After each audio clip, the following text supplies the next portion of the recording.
सूत्र सबको पता है, 195 सूत्र है, 4 पाद है, महर्षि पतंजलि द्वारा रचित है।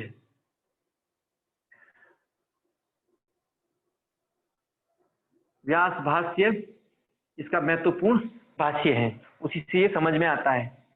तत्पश्चात तत्व वैशारदी वाचस्पति मिश्र द्वारा रची हुई, ये इसकी और ठीक है। तो ये दो इसके व्याख्या के लिए सबसे महत्वपूर्ण है। विज्ञान भिक्षु का भी भाष्य है, अच्छा है उनका भी, लेकिन ये तीन, विज्ञान भिक्षु का, व्यास जी का, तत्व विषय, ये तीन इनके ऊपर बहुत अच्छे भाष्य टीकाएं हैं, भाष्य है मूलतः, बाकी सब अन्य टीकाएं हैं, बहुत से लोगों ने लिखी है उनमें से, ठीक है। 4 पाद समाधि, साधन, विभूति और कैवल्य है। तो महर्षि पतंजलि द्वारा रचित 3 महत्वपूर्ण ग्रंथ माने जाते हैं, ठीक है। तो वाणी की शुद्धि के लिए व्याकरण के ग्रंथ महाभाष्य की रचना करते हैं, महाभाष्य की रचना करते हैं। शरीर की शुद्धि के लिए आयुर्वेद के ग्रंथ चरक संहिता की रचना करते हैं,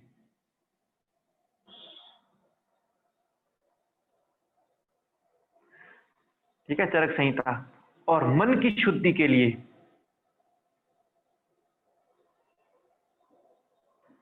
योग सूत्र की रचना करते हैं, योग सूत्र की रचना,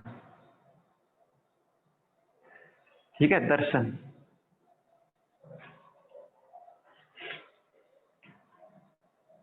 वाणी की शुद्धि, शरीर की शुद्धि और मन की शुद्धि। महर्षि पतंजलि का समय आधुनिक लोग बताते हैं, कोई ईसा पूर्व 200-300 सदी बता रहा है, कोई ईसा पहली सदी बता रहे हैं। जहां तक मैंने इस पे चिंतन किया, गीता में योग ही योग का वर्णन था, गीता में योग, महाभारत में अष्टांग योग का वर्णन है विशुद्ध रूप से। शांति पर्व जो हम पढ़े थे उसमें पूरा का पूरा यम, नियम, आसन, प्राणायाम, प्रत्याहार, धारणा, ध्यान, समाधि, ठीक है। तो महाभारत काल ये लोग 500 ईसा वर्ष पूर्व मानते हैं, मिनिमम 500 ईसा वर्ष पूर्व, जबकि महर्षि पतंजलि के जन्म ये लोग 200 ईसा पूर्व मानते हैं, या फिर पहली सदी, ठीक है, ईस्वी फर्स्ट सदी। तो गीता और महाभारत में विशुद्ध अष्टांग योग, तो अष्टांग योग महर्षि पतंजलि ने नहीं लिया वहां से, महर्षि पतंजलि का ही योग इन्होंने वर्णन किया है, तभी तो व्यास जी ने व्यास भाष्य लिखा है। महाभारत के रचयिता कौन? व्यास जी है, इसीलिए तो उनको आवश्यकता पड़ी ना कि इस पे मैं भाष्य लिखूं, इतना अच्छा ग्रंथ है। तो 500 ईसा पूर्व ये लोग बताते हैं, तो अपने यहाँ तो कालखंड बदल जाता है, यहाँ द्वापर युग आ जाता है, ठीक है, और ये कलयुग की बात है। तो त्रेता युग में जो रामायण का वर्णन है, इस रामायण में योग का कोई बहुत अधिक अच्छे से वर्णन नहीं है कहीं भी।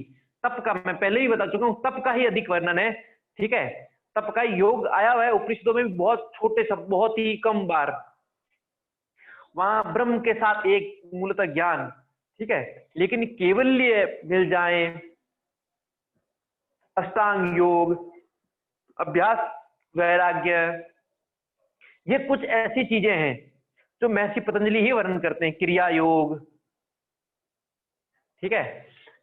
बाकी प्राणायाम का वर्णन है ग्रंथों में, यम नियम का है, ठीक है, लेकिन उस तरह एक प्रॉपर वे से यम, नियम, आसन, प्राणायाम, प्रत्याहार, धारणा, ध्यान, समाधि, उसका वर्णन नहीं है, कहीं भी नहीं है, ठीक है। फिर जो संयोग वियोग है, प्रकृति का पूरा वर्णन है, त्रिगुणों का वर्णन है, तो ये सब का सब, गीता में भी त्रिगुणों का वर्णन है, लेकिन ये उससे पहले महर्षि पतंजलि का किया हुआ है। तो मेरा ऐसा मानना है कि ये इससे पूर्व हैं, क्योंकि श्रृंगी ऋषि रामायण कालीन है, जिन्होंने यज्ञ किया, राजा दशरथ के पुत्रष्टि यज्ञ, वो श्रृंगी ऋषि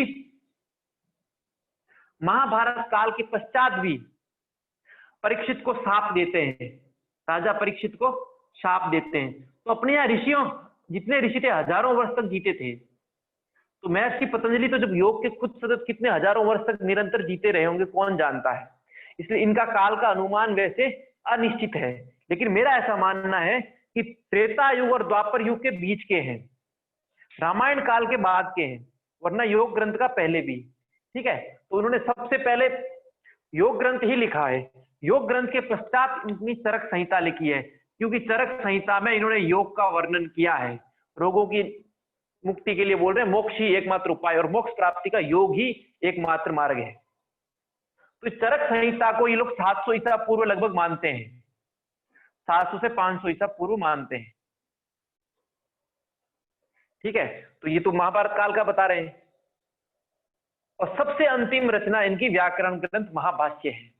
ये मैं मानता हूं कि कलयुग की रचना है और अवश्य ईसा पूर्व 200 की लगभग है, क्योंकि पाणिनि का अष्टाध्यायी है, उस पर इन्होंने व्याख्या की है।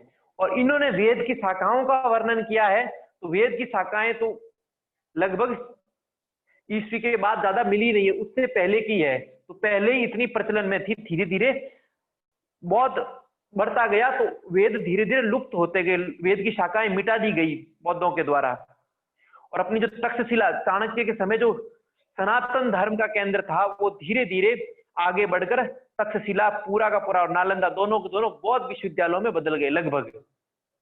तो ये स्थिति हो गई थी। तो इसलिए वेद, महर्षि पतंजलि जितनी वेद की शाखाओं का वर्णन करते हैं महाभाष्य में, वो अभी नहीं मिलते हैं। और महाभाष्य में संस्कृत के छोटी छोटी रसोई से लेके अंतिम वस्तु तक का वर्णन है, इतना सुंदर ग्रंथ है। तो ये महर्षि पतंजलि का परिचय हुआ। कुछ लोग कश्मीर के बताते हैं, कुछ लोग उज्जैन का बताते हैं, कुछ लोग कोणार्क नगर का बताते हैं, जो गोंडा यूपी का है वहां का बताते हैं। लेकिन कोई कालखंड, कोई जगह निश्चित नहीं, किसी को पूर्ण रूप से पता नहीं है। ठीक है, पतंजलि नाम क्यों पड़ा? तो कहते हैं कि इनके पिता भगवान सूर्य की आराधना कर रहे थे, तो उनकी अंजलि में,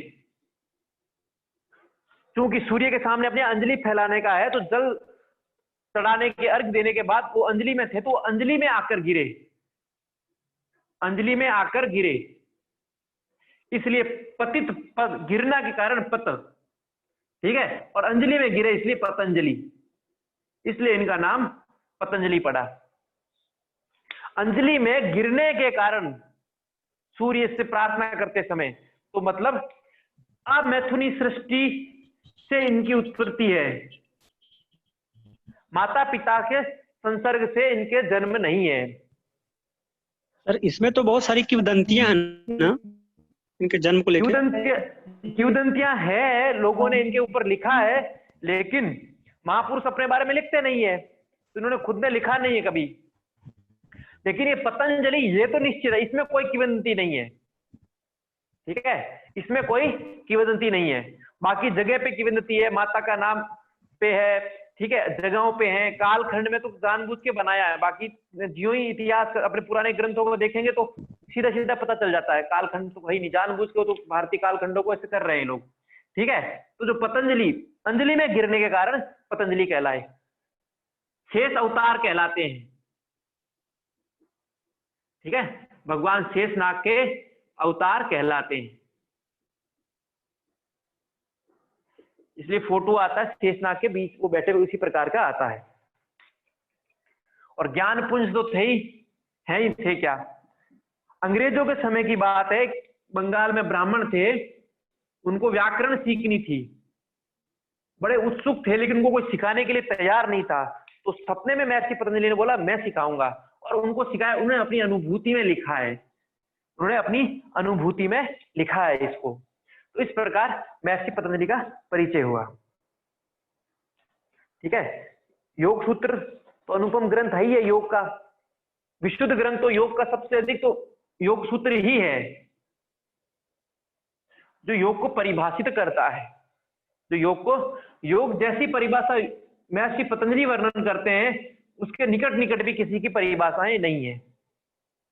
ठीक है, उसी से फिर गीता का योग निकला है, भगवान ने जो इस योग का वर्णन किया, उसी योग को और मॉडिफाई किया, ठीक है।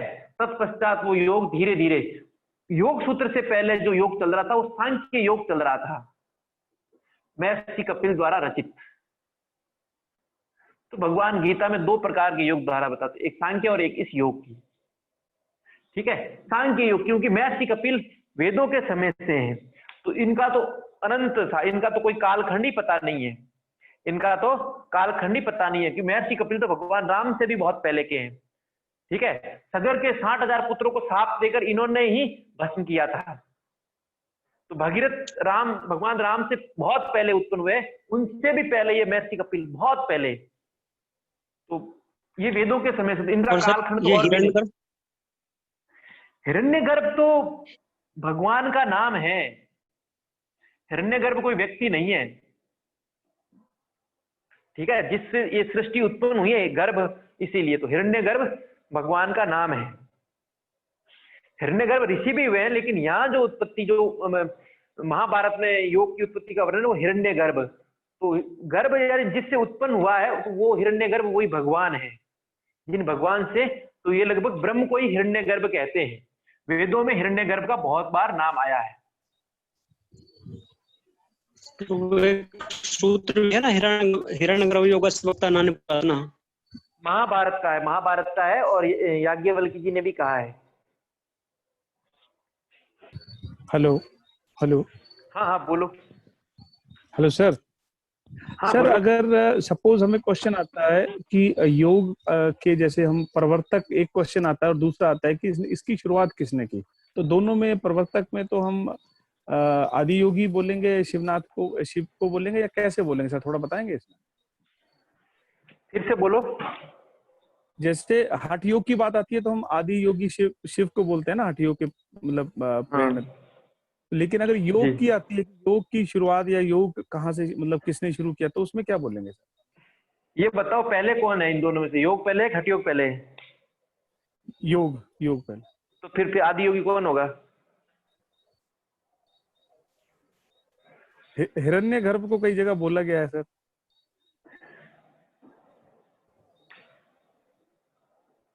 योगेश्वर भगवान विष्णु को ही बोला गया है। ठीक है, तो ये विष्णु ही ब्रह्म है, यही हिरण्यगर्भ है। तो जो आदि योगी है, जो आदि योगेश्वर है, जो कुछ भी है वो यही है। लेकिन हठ योग के आदिनाथ है, नाथ के पहले आदि, आदि योगी नहीं है, ये आदिनाथ है। कहीं भी ग्रंथों में आदि योगी नहीं आया है, आदिनाथ आया है। मार्केट के लिए इन्होंने आदि योगी कर दिया। अच्छा खासा मार्केट चल रहा है आज। ठीक है, योगेश्वर, योग निद्रा में तो एक ही रहते हैं, दूसरे कोई है ही नहीं जी। तो जो मूल योग के प्रणेता तो ब्रह्म ही है, सृष्टि उत्पन्न करता है वो सब उसी में लय होता है। ठीक है, लेकिन भगवान शिव तंत्र के, हट के आदि है। ये विद्याएं उन्होंने ही कही है, तंत्र विद्याएं पूरी की पूरी, हट विद्या पूरी की पूरी भगवान शिव ही कहते हैं। तो इसके आप कह सकते हो प्रणेता जनक भगवान शिव ही हैं। उनको आदिनाथ का, नाथ के पहले आदि, सबसे पहले वही नाथ, आदिनाथ है वो, आदि योगी नहीं है। लेकिन मार्केट है तो कई चीजें मार्केट के हिसाब से भी चलती है। ठीक, जी सर, थैंक यू। अब शुरू करते हैं। महर्षि पतंजलि पहला सूत्र लिखते हैं, अथा योगानुशासनम। अथ प्रारंभवाचक है, लगभग सारे सूत्र अथ से शुरू होते हैं। अथ, अथा तो ब्रह्म जिज्ञासा, अथा तो धर्म जिज्ञासा, अथा तो धर्म व्याख्यासाम। ठीक है, तो महर्षि पतंजलि बोल रहे अथा योगानुशासनम। तो अथ अपने यहां अधिकारार्थक और मंगलवाचक दोनों है। ओम मंगलवाचक है, परमात्मा का नाम है। ठीक है, तो मंत्रों से पहले ओम आया, लेकिन जो विज्ञान पहले से हैं, जो विज्ञान पहले से है उनका वर्णन, मंत्रों का विज्ञान पहले से नहीं था, ऋषियों ने देखा लिखा, मतलब वो श्रुति से चली आ रही। तो जो दर्शन परंपरा थी वो पहले से विद्यमान थी, पहले से विद्यमान थी, उनको इन्होंने एक सूत्रबद्ध रूप दिया, ठीक है, इसलिए अथ शुरू हुआ, अथ योग अनुशासनम।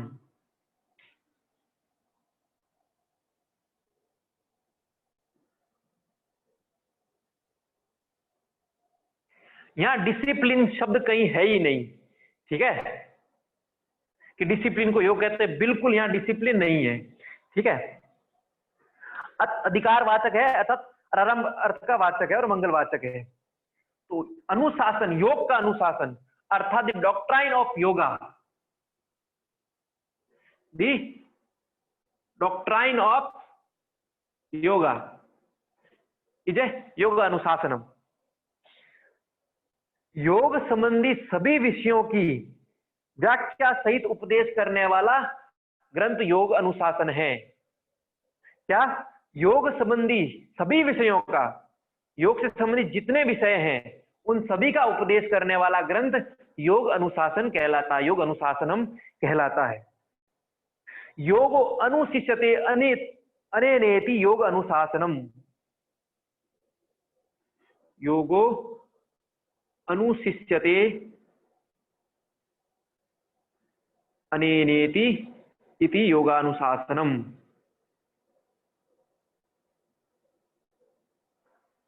ठीक है। अनु उपसर्ग और सास अनुशिष्टों से अनुशासन बना है। अनु उपसर्ग से सास धातु अनुशिष्ट अर्थ में, अनुशिष्ट अर्थ में, अनु यानी अनुसरण करना, पीछे पीछे किसी का अनुसरण करने को अनु कहते हैं। तो सास धातु अनुशिष्ट अर्थ में अनु उपसर्ग लग के अनुशासन शब्द बना है, जिसका सामान्य अर्थ होता है जो विज्ञान पहले से विद्यमान है। जो विज्ञान पहले से विद्यमान है उसका उपदेश अपने या अनुशासन कहलाता है।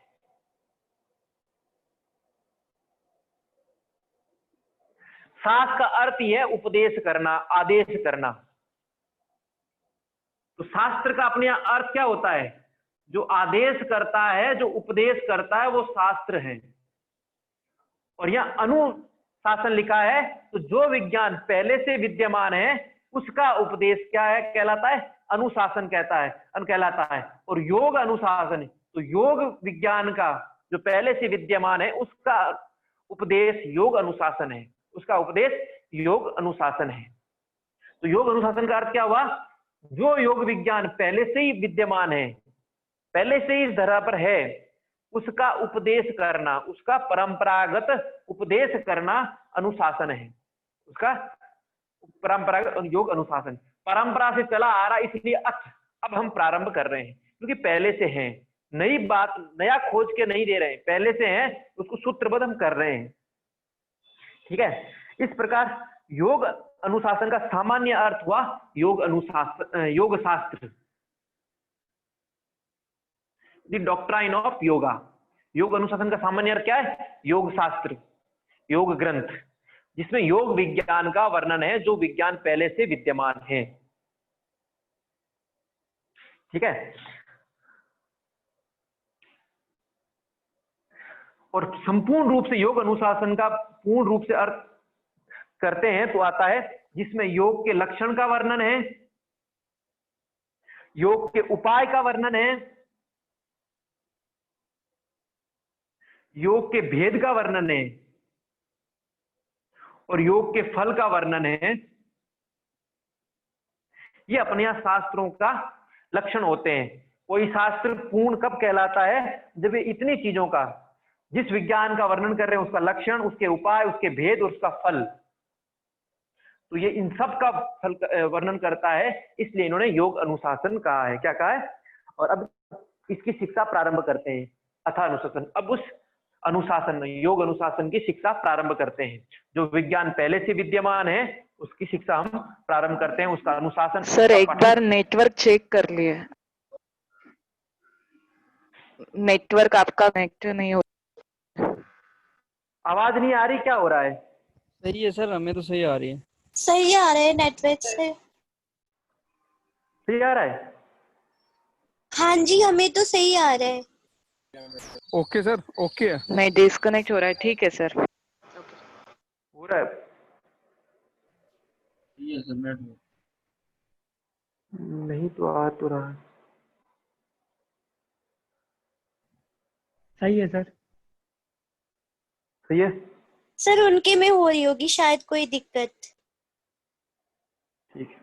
अभी तो योग अनुशासन क्या है? वह शास्त्र जिसमें योग संबंधी विद्या का उपदेश दिया जा रहा है, उसका उपदेश और अत यानी प्रारंभ करते हैं। अब योग संबंधी शास्त्र का हम अध्ययन प्रारंभ करते हैं।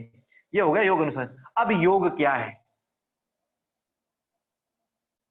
तो संस्कृत की युज धातु से निष्पन्न हुआ है, उसमें घय प्रत्यय लगा है और युज समाधौ से इसकी निष्पत्ति ही सबसे महत्वपूर्ण मानी जाती है। युज समाधौ धातु में घय प्रत्यय लग के जिसका सामान्य अर्थ होता है समाधि ही योग है। महर्षि व्यास जी ने इसको ही कहा योग समाधि ही योग कहलाता है। बाकी इस युज धातु के 3-4 अर्थ हैं, उनमें से युजिर योगे जो सब पता है, युज समाधौ, युज संयमने और युज संप्रचने, सभी लोग 3 ही बताते हैं। ठीक है, चौथा युज संप्रचने भी है।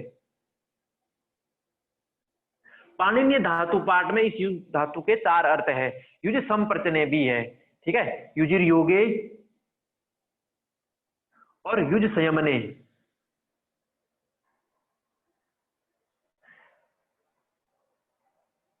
ठीक है, योग जोड़ने के अर्थ में, संयम के अर्थ में, और संप्रचने भी जोड़ने के अर्थ में है। संप्रचने भी पूजा और जोड़ने के अर्थ में है।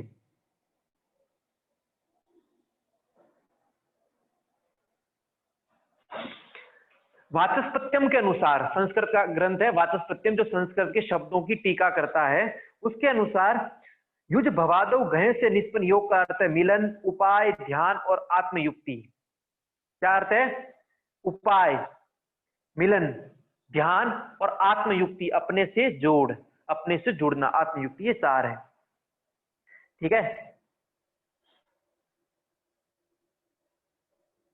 अब महर्षि व्यास जी व्यास भाष्य में समाधि को योग कहते हैं। एक तो समाधि योग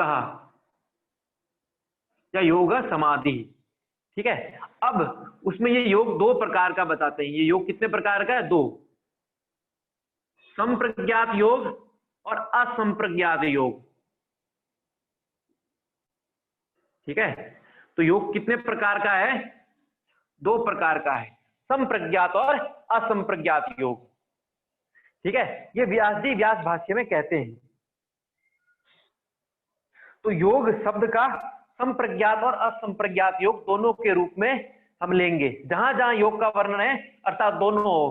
क्योंकि व्यास जी ऐसा बोलते हैं कि यदि केवल असंप्रज्ञात का कहते तो आगे जो अगला सूत्र है चित्तवृत्ति निरोधा, वो कहते पूर्ण चित्तवृत्ति निरोध कहते।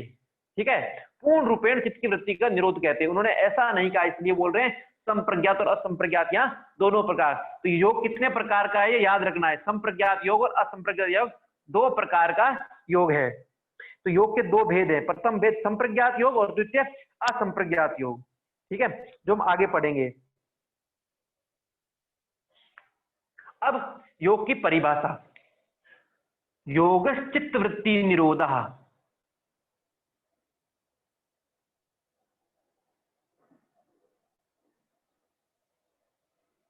चित्त की वृत्तियों का निरोध ही योग कहलाता है। चित्त वृत्तियों का निरोध ही योग कहलाता है। ठीक है,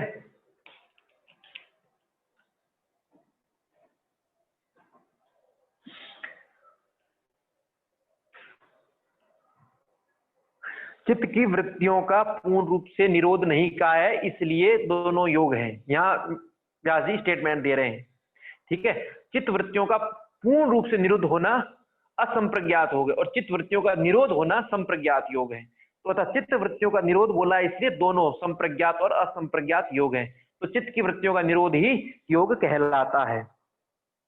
ठीक है, चित्त जिस स्थिति में रहता है वह स्थितियां चित्त की वृत्तियां हैं। चित्त जिस स्थिति में रहता है वे चित्त की वृत्तियां कहलाती है, और इन वृत्तियों को चित्त में विलीन कर देना ही योग कहलाता है। इन वृत्तियों को चित्त में विलीन कर दिया, ये योग कहलाता है। ठीक है, ये योग दो प्रकार का है, संप्रज्ञात और असंप्रज्ञात। निरोध शब्द नि उपसर्ग में रुद्र धातु से बना है। ठीक है, जो निरोध शब्द है वो नि उपसर्ग लग के रुद्र धातु से बना है, जिसका सामान्य अर्थ होता है रोकना। क्या होता है? निषेध करना, रोकना और निग्रह करना, निग्रह करना। ठीक है, अब चित्त, चित्त क्या है इसके बारे में जानते हैं। चेतति अनेन इति चित्तः, चेतति अनेन इति चित्तः। ठीक है, जो चेतता है वह चित्त है, वह क्या है? चित्त है, वह चित्त है। चित्त धातु में करणे अर्थ से, चित्त धातु करणे अर्थ में, ठीक है, जिसे अनुशिष्ट अर्थ में अनुशासन का साथ धातु में था, इसी प्रकार करणे अर्थ में तत् प्रत्यय लगने से चित्त शब्द निष्पन्न हुआ, चित्त शब्द निष्पन्न हुआ, जिसका सामान्य अर्थ है अंतःकरण। अंतःकरण या जो चेतने वाला है, चेतने वाला है। आदिगुरु शंकराचार्य ने भी अंतःकरण चतुष्टय के रूप में चित्त को लिया है। तो अंतःकरण चतुष्टय मतलब अंतः ज्ञान के साधन अंतःकरण कहलाते हैं। तो मन, बुद्धि, चित्त और अहंकार। ठीक है, तो ये मन क्या है, बुद्धि क्या है, चित्त क्या है, अहंकार है। तो आदि गुरु शंकराचार्य कहते हैं जिसमें संकल्प विकल्प करता है वह मन है, अभिमान प्रकट करने वाला अहंकार है। जो अभिमान प्रकट करता है वो कौन है? अहंकार है। और जो निर्णय और निश्चय करने के रूप में रहती है वो बुद्धि है। और स्मृति और संस्कारों से चित्रित होने वाला, मेमोरी और संस्कारों से चित्रित होने वाला और अपने इष्ट का चिंतन करने वाला चित्त कहलाता है। ठीक है, स्मृति और संस्कारों से चित्रित होता है और अपने इष्ट का चिंतन करने वाला चित्त होता है। इस प्रकार आदिगुरु शंकराचार्य ने अंतःकरण चतुष्टय का विभाजन किया। ठीक है, तो ये चित्त है, ये तीन प्रकार से बना है। जिस प्रकार करने अर्थ में है कत प्रत्यय लग के बना है, जिस प्रकार युज चार धातु मिलके बना है, चार युज समादौ, युज योगे, युज संयमने और युज संप्रचने, इसी प्रकार ये चित्त भी तीन अर्थों में बना है। पहला चित्त संचेतने, दूसरा चित्त स्मृत्याम, चिति स्मृत्याम,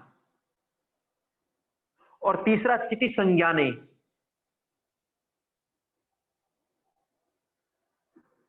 संचेतने, चेतने के अर्थ में, चेतनता के अर्थ में, चेतनता के अर्थ में। स्मृत्याम, स्मृति के अर्थ में। ठीक है, स्मृति यानी स्मरण करने के अर्थ में और चिंतन करने के अर्थ में। और चिति संज्ञाने, चैतन्य और बोध करने के अर्थ में, चैतन्य और बोध करने के अर्थ में। इस प्रकार चित्त का सामान्य जो चेतनता है, जो चेतता है, जिसमें चेतनता है, जो स्मरण करता है, जो चिंतन करता है, जो चैतन्य का बोध करता है, वह चित्त है, वह चित्त है। इसीलिए निरुक्त में कहा है जो चेतन तत्व जानता है, जो चेतन तत्व जानता है, चिंतन करता है, चेतता है, चित्त कहलाता है। ठीक है, जो जानता है, जो कुछ भी हो रहा है वो जानने का क्रम कौन? चित्त करता है। तो जो जानता है, जो चिंतन करता है, जो चेतता है, चित्त कहलाता है। ठीक है, तो पाणिनीय धातु पाठ में चित्त के तीन अर्थ है। चेतना के अर्थ में चित्त संचेतने, चिति स्मृत्याम, चिति संज्ञाने। ये प्रश्न नहीं आया, इसको स्मरण रखना। जैसे योग के तो आ गए कि कितने अर्थों में लिया जाए, तो चित्त भी तीन अर्थों में, संचेतने के, स्मृत्याम और संज्ञाने के।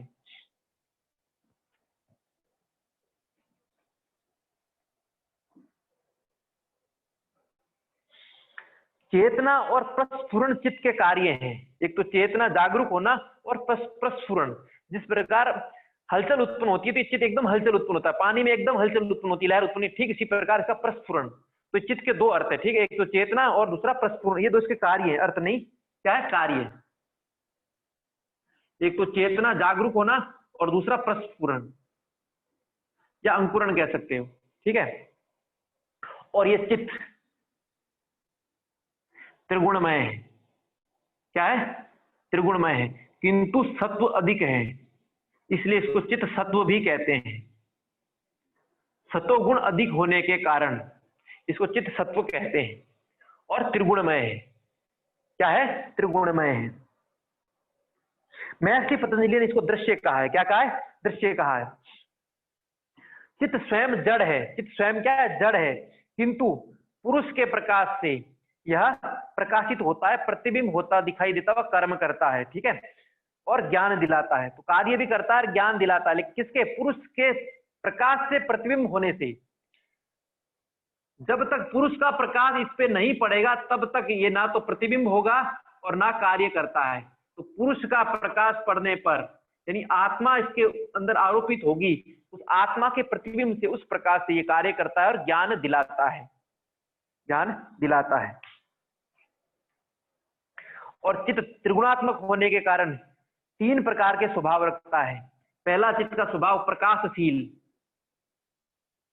क्योंकि सत्व गुण का ये गुण है प्रकाशशील। तो इस चित्त के तीन स्वभाव है, चित्त के क्या है, स्वभाव है तीन, त्रिगुणात्मक होने का।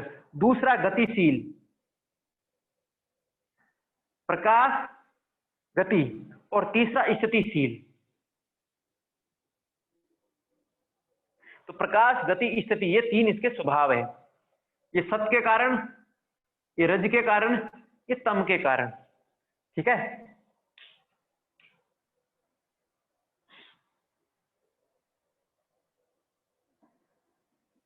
चित्त में बहुलता हमेशा सत्वगुण की रहेगी, ये ध्यान रखना, क्योंकि बार बार चित्त सत्व का वर्णन किया है व्यास जी ने व्यास भाष्य में।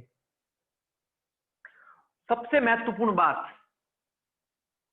समाधि चित्त का सार्वभौम धर्म है, चित्त का सार्वभौम धर्म है, अर्थात सभी भूमियों में चित्त समाधि को प्राप्त होता है, समाधि को प्राप्त होता है। अर्थात मूड में भी चित्त समाधि की ओर जाता है, क्षिप्त में भी जाता है, विक्षिप्त में भी जाता है, एकाग्र में भी जाता है, निरुद्ध में ही जाता है, ठीक है। व्यास जी क्या बोल रहे हैं, सार्वभौम धर्म है चित्त का, क्या, समाधि। केवल एकाग्र और निरुद्ध का धर्म नहीं है, सार्वभौम सभी भूमियों का धर्म है समाधि में जाना। किंतु योग दो ही भूमियों में सिद्ध होता है, योग केवल दो ही, एकाग्र और निरुद्ध, एकाग्र और निरुद्ध। तो समाधि चित्त का सार्वभौम धर्म है, चित्त सभी भूमियों में समाधि को प्राप्त करता है, किंतु योग केवल दो ही भूमियों में प्राप्त करता है, एकाग्र भूमि और निरुद्ध भूमि। अन्य में योग को अवस्था को प्राप्त नहीं करता है, अन्य में योग की अवस्था को प्राप्त नहीं करता है। यहाँ पे योग की अवस्था और समाधि की अवस्था में क्या अंतर है?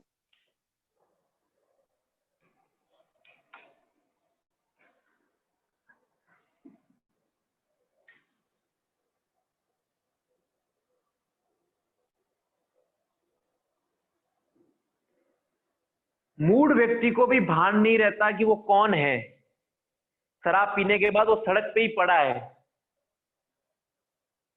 तो निद्रा को समाधि अपने आप, सुसुप्ति वो समाधि के लगभग माना है, और निद्रा को समाधि विनोबा कहते थे। तो मूड में भी व्यक्ति खो जाता है, लीन हो जाता है, रजोगुण में ही काम करते करते उस कार्य में लीन हो जाता है, अपने को भूल जाता है। तो जो अपने को भूलना, विस्मृति जो है, ठीक है, मात्र निर्भास स्वरूप शून्य में हो, तो निर्भास रूप हो जाता है व्यक्ति। कई बार कईयों के साथ होता होगा, काम करते करते तो पता ही नहीं चलता है कुछ भी, उस काम में इतने तल्लीन हो गए, ठीक है, तो ये समाधि है। और योग तो उस परमात्मा के साथ एकाकार, एक रूप, आत्मा के साथ एक रूप। ठीक है, तो उस आत्मा का आगे वही बताएंगे ना फल। स्वरूप अवस्था में, जब तक स्वरूप अवस्था में उसका भान न, उस आत्मा का ज्ञान नहीं हो, तब तक योग की अवस्था नहीं है, तब तक योग की अवस्था नहीं है। ठीक है, तो स्वरूप शून्य होना समाधि है, स्वरूप शून्य होना समाधि है, लेकिन स्वरूप का भान होना योग है, आत्म स्वरूप का भान होना योग है। चित्त अलग है, आत्मा भिन्न है। पुरुष और दृष्टा और दृश्य का जो ज्ञान हो जाता, ये योग है। उस ज्ञान में अवस्थित हो जाना, ये योग की पराकाष्ठा है।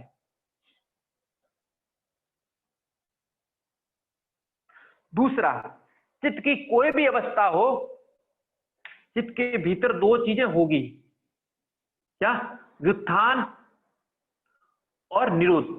निरोध, व्युत्थान रहेंगे तो निरोध के संस्कार आएंगे ही आएंगे, और निरोध है व्युत्थान, तो ये चित्त का और प्रक्रम चलता रहता है, उत्थान और निरोध, व्युत्थान और निरोध। अब चित्त हो गया, अब चित्त भूमियां, चित्त की भूमियां। तो ये जो चित्त सत्व जब त्रिगुणों के साथ संयोग करता है तो चित्त की भूमियां उत्पन्न होती है, चित्त की भूमियां उत्पन्न होती है। तो चित्त सत्व के साथ जब तमोगुण युक्त होता है, ध्यान रख लेना, चित्त सत्वगुण तो कुछ तो विद्यमान रहेगा ही, कभी ऐसा नहीं होगा कि किसी कोई तमोगुणी व्यक्ति है उसके अंदर रजोगुण और सत्वगुण रहते हैं, नहीं रहते हैं। कुछ अंश में सत्वगुण रहता ही है, कुछ में रजोगुण रहता ही है। तमोगुण प्रभावी रहता है, तमोगुण क्या रहता है? प्रभावी रहता है। तो जब चित्त सत्व तमोगुण से आच्छादित रहता है तब मूढ़ वृत्ति उत्पन्न होती है, मूढ़ भूमि, मूढ़ अवस्था, भूमि या अवस्था, वृत्ति नहीं, ठीक है, मूढ़ अवस्था या मूढ़ भूमि उत्पन्न होती है। जब ये चित्त सत्व रजोगुण के साथ आच्छादित होता है, रजोगुण इसमें आ जाता है, छा जाता है, तब क्षिप्त भूमि या क्षिप्त अवस्था उत्पन्न होती है। जब इस चित्त सत्व के साथ रज और सत्व मिश्रित रूप से संयोगित होते हैं, आच्छादित, तब ये विक्षिप्त भूमि आती है। ठीक है, तो मूढ़ अवस्था तो पूरी की पूरी जड़ अवस्था है, अज्ञान की अवस्था है। क्षिप्त अवस्था अज्ञान की अवस्था है, किंतु सक्रियता की अवस्था है, व्यक्ति कुछ ना कुछ करता है। लेकिन ये जो विक्षिप्त अवस्था है ये थोड़ी ज्ञान की अवस्था है। यहां व्यक्ति कुछ स्थिर होता है, यहां व्यक्ति पूर्ण अस्थिर रहता है, यहां तो अक्रियाशील रहता है, अज्ञान और जड़ रहता है, यहां अस्थिर रहता है। यहां थोड़ा व्यक्ति कभी कभी स्थिर होना शुरू होता है, अपने को थोड़ा सोचता है कि मुझे क्या करना चाहिए, मुझे थोड़ा ध्यान करना चाहिए, जब ध्यान आदि में आता है। तो ये विक्षिप्त भूमि की अवस्था है। तत्पश्चात जब ये चित्त सत्व सत्वगुण से आच्छादित होता है तब एकाग्र भूमि बनती है, और वही संप्रज्ञात योग है, जिसको संप्रज्ञात समाधि भी कहा गया है। यही संप्रज्ञा, यहां साधक अनुभूत कर लेता है कि वह आत्मा है, दृष्टा दृश्य का भेद उसको ज्ञान हो जाता है। यहां ऋतंबरा जाग जाती है, ऋत को धारण करने वाली प्रज्ञा जाग जाती है। और जब चित्त सत्व त्रिगुणातीत हो जाता है, अर्थात गुणों से रहित हो जाता है, किसी के साथ कोई संयोग नहीं करता, तो ये संयोग से रहित हो गया। बाकी जगह संयोग कर रहा था, चारों में संयोग किया, लेकिन यहां संयोग नहीं किया, तो ये निरुद्ध अवस्था है, निरोध अवस्था है। किसी के साथ संयोग नहीं हुआ तो ये निरुद्ध हो गया, तो ये निरुद्ध अवस्था ही असंप्रज्ञात समाधि है, असंप्रज्ञात योग है। ठीक है, तो ये चित्त की 5 भूमियां हैं, तमोगुण, रजोगुण, रजसत, सतोगुण, त्रिगुणातीत, मूढ़, क्षिप्त, विक्षिप्त, एकाग्र, निरुद्ध। योग अंतिम 2 में मिल रहा है, बाकी में योग नहीं मिल रहा है, क्योंकि जब तक दृष्टा दृश्य के संयोग का, वियोग का भान नहीं हो जाए, या दृष्टा दृश्य 2 भिन्न है, वो विवेक ज्ञान उत्पन्न ना हो जाए, वह प्रज्ञा ना उत्पन्न हो जाए, तब तक योग का बोध संभव नहीं है। इसलिए योग केवल अंतिम दो का ही है। पूर्ण सत्वगुण होता तो पूर्ण प्रकाश आ जाता है, तो प्रकाश आ जाता तो ज्ञान आ गया, ज्ञान ही प्रकाश है। तो सतोगुणी में ज्ञान हो जाता है, प्रकाश आ जाता है, वो प्रकाश आत्मा का प्रकाश होता है। उससे व्यक्ति को यथार्थ पता चल जाता है, यथार्थ पता चल जाता है। और इससे ऊपर अवस्था निरुद्ध अर्थात सारे गुण ही लीन हो गए तो वो पूर्ण केवल्य की अवस्था है। इसलिए इसको निर्बीज कहा है, उसको सबीज कहा है। ठीक है। क्षिप्त रजसा विषय से वृत्तिमतः अर्थात रजोगुण की प्रधानता युक्त विषयों में विचरने और आसक्त रहने वाली चित्त की अवस्था क्षिप्त भूमि है। ठीक है। रजसा विषय सेव वृत्तिमतः रजोगुण की प्रधानता युक्त विषयों में विचरने एवं आसक्त रखने वाली चित्त की अवस्था क्षिप्त भूमि है। मूढ़ तमसा निद्रा वृत्तिमतः तमोगुण की प्रधानता युक्त अज्ञान मूर्छादि में विचरण करने वाली चित्त की अवस्था मूढ़ भूमि है। योग व्यास भाष्य में जो इसका वर्णन है ना, वो क्षिप्त मूढ़ विक्षिप्त एकाग्र निरुद्ध है। क्षिप्त से शुरुआत है, मूढ़ से नहीं है, ध्यान रखना। ठीक है। व्यास भाष्य में जो इसका वर्णन है वो क्षिप्त से शुरू होता है, लेकिन क्रम से मूढ़ है। ठीक है। तो क्रम और व्यास भाष्य दोनों में आए तो इतना डिफरेंस ध्यान रख लेना। व्यास भाष्य में क्षिप्त से शुरू हो रही है और तमोगुण नीचे से श्रेष्ठ की ओर जाए तो मूढ़ क्षिप्त विक्षिप्त एकाग्र निरुद्ध है। और वैसे व्यास जी ने शुरू किया था क्षिप्त मूढ़ विक्षिप्त एकाग्र निरुद्ध। तो मूढ़ के लिए बोल रहे तमोगुण की प्रधानता युक्त अज्ञान मूर्छादि में विचरण करने वाली चित्त की अवस्था मूढ़ भूमि है। विक्षिप्तम क्षिप्तादि विशिष्टम विक्षिप्तम सत्वादिकाख्येन समाधि दधि चित्तम रजो मात्र अंतरांतरः विषयांतरवृत्तिवदः अर्थात क्षिप्त आदि भूमि से अच्छी भूमि, क्षिप्त भूमिका से अच्छी भूमिका, जिसमें सत्वगुण अधिक रहता है किंतु सत्वगुण रजोगुण के साथ मिश्रित रहता है। तो उसके मिश्रित होने के कारण चित्त विषयों की ओर दौड़ता हुआ भी, रजोगुण रहेगा तो विषयों की ओर दौड़ेगा, किंतु कभी कभी स्थिरता को भी प्राप्त करता है, अल्पकालीन स्थिरता को प्राप्त करता है। यह अवस्था विक्षिप्त भूमि है। अब एकाग्र प्रबल सतोगुण रहेगा ना, प्रबल तो प्रधानता तो सतोगुण की रहेगी ना। सतोगुण अधिक रहेगा क्योंकि चित्त सत्व मिश्रित वो लेकिन रजोगुण रहने के कारण वो दौड़ता रहेगा, लेकिन कभी कभी थोड़ा बहुत कभी स्थिर भी होगा। ठीक है। बाकी रजोगुण प्रबल अधिक होता है तो रजोगुण क्रियाशील तो बनाए रखेगा, लेकिन कभी ऐसा आएगा कि वो कभी कभी स्थिर होगा। क्वेश्चन में आएगा तो दोनों ऐड होंगे ना सर, सत और रजो। हाँ, सतरज मिश्रित। ठीक है। अब तीसरा एकाग्र। एकस्मिन् एव विषय अग्रम शिखा यस्य चित्त दीपस्य एकाग्रम विशुद्ध सत्व अस्मिन् एव विषय निवात इष्ट दीपवत। निर्वात में जैसा दीप होता है वैसी स्थिति। तो चित्त की सात्विक प्रवृत्ति जिसमें रजोगुण और तमोगुण दबे रहते हैं, चित्त की सात्विक वृत्ति किसी एक विषय की ओर उन्मुख होने वाली अवस्था में रहती है, ये एकाग्र भूमि कहलाती है। क्या कहलाती है? एकाग्र भूमि। और ये संप्रज्ञात समाधि या संप्रज्ञात योग प्रदान करती है।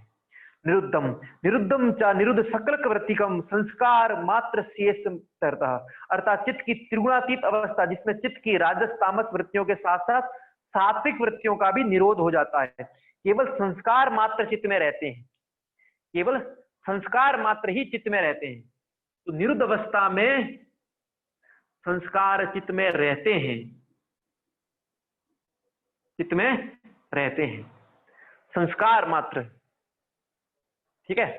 इसलिए बोलता संस्कार शेषोन्य, वो शेष संस्कार अन्य है। तो चित्त में संस्कार ही केवल शेष रहते हैं और कुछ नहीं रहता, उसे निरुद्ध भूमि कहते हैं। इस भूमि में असंप्रज्ञात समाधि या असंप्रज्ञात योग की प्राप्ति होती है। ठीक है। तो ये चित्त की भूमियां। तो मूड जो है वो अधर्म दुख और अज्ञान देने वाला है या उसमें प्रवृत्त करने वाला है। क्षिप्त राग द्वेष धर्म अधर्म दुख सुख ज्ञान अज्ञान में प्रवृत्त करने वाला है। ठीक है। विक्षिप्त ज्ञान धर्म ऐश्वर्य और वैराग्य में प्रवृत्त करने वाला है। एकाग्र विशुद्ध सत्य विवेक ज्ञान श्रद्धा में प्रवृत्त करने वाला है। और निरुद्ध अवस्था केवल्य की ओर सच्चिदानंद की ओर ब्रह्म की ओर अभिमुख करने वाला है, प्रवृत्त करने वाला है। ये 5। ठीक है। ये हमने पढ़ लिया। पहले चित्त, अब चित्त की भूमियां, अब चित्त की वृत्तियां। तो चित्त जिस जिस रूप में परिणित होता है वे सब चित्त की वृत्तियां कहलाती है। चित्त जिस जिस रूप में परिणित होता है वह चित्त की वृत्तियां कहलाती है। ठीक है। जिस जिस चित्त जिस रीति या विधा में रहता है वे विधाएं या रीति भी चित्त की वृत्तियां कहलाती है। चित्त जिस विधा या रीति में रहता है वे भी चित्त की वृत्तियां कहलाती है।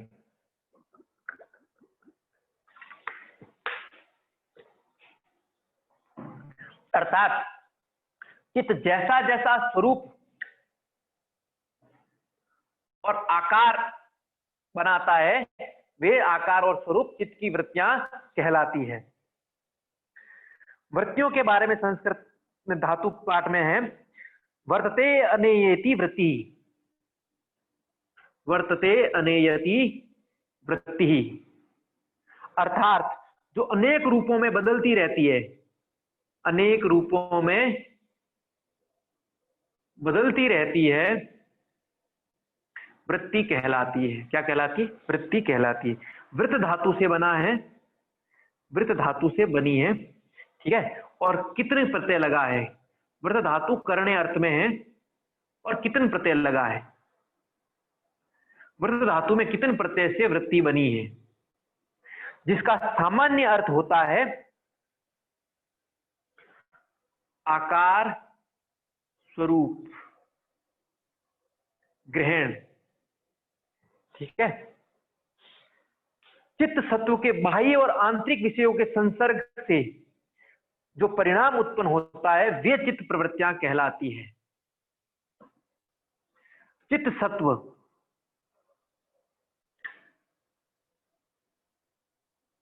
ये चित्त सत्व है। अब इसके आंतरिक और बाह्य विषय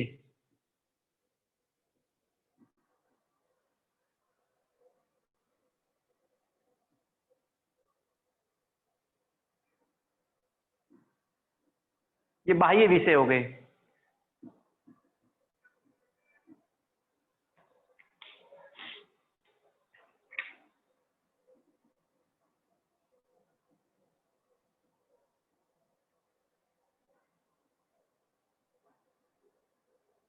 ये आंतरिक विषय हो गए। अब चित्त सत्व का इनके साथ जब जब संबंध होगा, संसर्ग होगा, तब तब वृत्तियां उत्पन्न होगी। चित्त सत्व का जब जब राग, द्वेष, स्मृति, मोह से कांटेक्ट हुआ या फिर रूप, रस, गंध, शब्द, स्पर्श इनसे कांटेक्ट हुआ, तब तब चित्त की वृत्तियां उत्पन्न होगी, तब तब चित्त वृत्तियां उत्पन्न होगी, ठीक है। तो चित्त वृत्तियां कब? जब चित्त सत्व के बाह्य और आंतरिक विषयों से संसर्ग होने पर जो परिणाम उत्पन्न होता है वह परिणाम ही चित्त वृत्तियां कहलाती है। इनका जो संसर्ग है, इनके फलस्वरूप जो भी परिणाम उत्पन्न हुआ, जो भी चित्त के अंदर परिणाम उत्पन्न हुआ वो क्या है? चित्त वृत्ति है। वो क्या है? चित्त वृत्ति है, वो चित्त वृत्ति है। और ये चित्त की वृत्तियां दो प्रकार की, क्लिष्ट और अक्लिष्ट। ये चित्त की वृत्तियां दो प्रकार की, क्लिष्ट और अक्लिष्ट।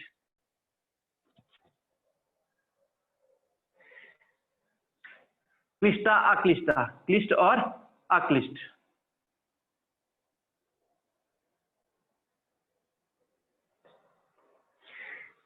क्लिष्ट शब्द क्लिष्ट धातु से बना है, क्लिष्ट धातु से बना है। क्लेश भी क्लिष्ट धातु से ही बना है, ठीक है। और उसमें कत प्रत्यय लगा है, जिसका सामान्य अर्थ होता है दुख, शोक, रोग, ठीक है। वाचस्पत्यम में इनको उपताप कहा है। क्या कहा है? उपताप। ताप किसको कहा है? दुख। आदि भौतिक, आदि दैविक, आध्यात्मिक, इन ये त्रिताप है दुखों को, इसको उपताप, इस क्लिष्ट को क्या कहा है? उपताप कहा है, ठीक है। तो क्लिष्ट धातु में कत प्रत्यय से क्लिष्ट शब्द उत्पन्न होता है। जो क्लेश युक्त है, अकल्याणकारी है, उपताप है, वह सब क्लिष्ट है, जो अकल्याणकारी है, ठीक है। क्लेश और क्लिष्ट दोनों एक ही धातु से बने हैं। तो कष्टकारी, अकल्याणकारी, वो सब क्लिष्ट है, सब क्या है? क्लिष्ट है। और अक्लिष्ट इस क्लेश रहित अवस्था को, क्लेश रहित अवस्था, ठीक है, कल्याणकारी अवस्था, उपताप नहीं देने वाली अवस्था, दुख नहीं देने वाली अवस्था। कुछ लोग इसको सुख कहते हैं, सुखकारी, जो गलत है, क्योंकि प्रत्येक सुख के बाद दुख निश्चित है। सुख का भोग भोगा, वो सुख खत्म होने वाला है, इसलिए महर्षि पतंजलि ने परिणाम, ताप, संस्कार, दुख बताया है। तो प्रत्येक सुख का भी 3 प्रकार के दुख है, परिणाम, ताप, संस्कार। अथा यहाँ अक्लिष्ट का अर्थ सुखकारी नहीं है, यहाँ अक्लिष्ट का अर्थ है कल्याणकारी, कल्याणकारी। ठीक है, क्लिष्ट वृत्तियां सारी की सारी क्लेश मूलक होती है। क्या होती है? क्लेश मूलक होती है, अर्थात अविद्या, अस्मिता, राग, द्वेष, अभिनिवेश उत्पन्न करने वाली होती है। सारी क्लिष्ट वृत्तियां क्लेश मूलक है, अविद्या आदि उत्पन्न करने वाली है।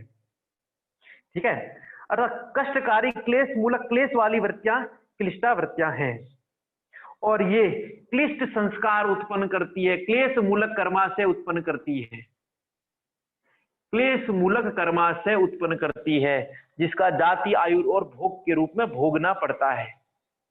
ठीक है, तो ये क्लिष्ट वृत्तियां किस प्रकार के संस्कार उत्पन्न करती है?